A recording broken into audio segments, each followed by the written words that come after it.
Health Check connected with one recovered drug addict who is advocating for change. The Eye on Dependency founder believes much more should be done to reach young people before they are led astray. Khrystal Wilson tells us more in this report.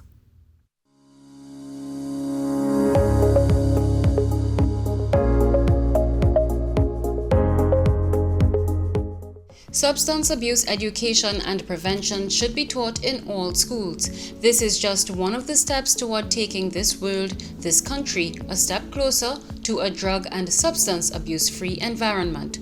The words of Garth St, recovered addict, now 31 years drug-free, who shared his story with Health Check.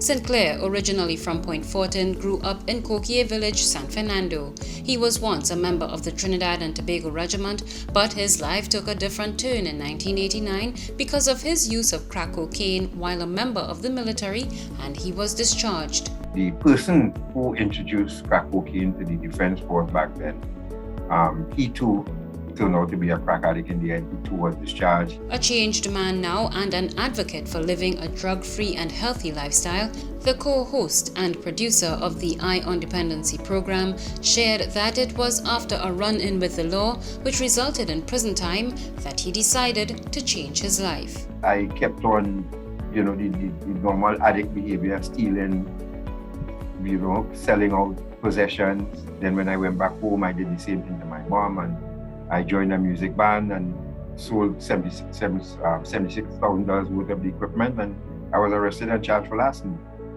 So 1990, December, I went to prison, and it was that trip to prison, and this is after going to 2-3 rehab facilities.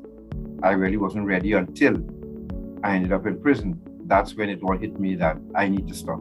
St. Clair compared times of long ago to now. He says some things have changed and there are others that remain the same. One of those things, the drug trade, which he says remains a problem not only for the youth, but for anyone who falls victim to being encouraged by it. He's particularly concerned with how much drug trafficking has evolved and how easily children are targeted.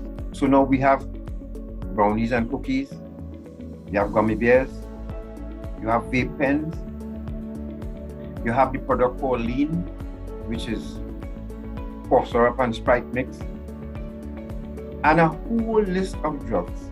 We have a number of people using drugs at the age of 11, 12, 15. So we have a number of people who are not going to even pass their CSEC exam because they start to damage their brains from very early. That is the kind of education that needs to be in your face and a sustained approach. With family support and the willingness of a substance abuser, there is still the chance of living a decent, happy, healthy, and drug-free life. I am Khrystal Wilson with your TTT News Health Check.